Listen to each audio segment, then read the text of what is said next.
আসসালামু আলাইকুম।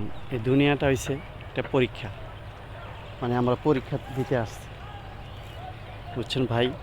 বারে বারে বলতেছি আমরা ভালো হয়ে যাই, আল্লাহর কাজ করি, নামাজ কালাম এগুলো পড়ি, রমজান মাস রোজা রাখার চেষ্টা করি, যত কষ্ট করি রোজা রাখতে হবে, নামাজ কালাম পড়তে হবে, আল্লাহ রাসূলকে খুশি করতে হবে। আসুন আমরা সবাই নামাজ কালাম পড়ি, রোজা রাখি।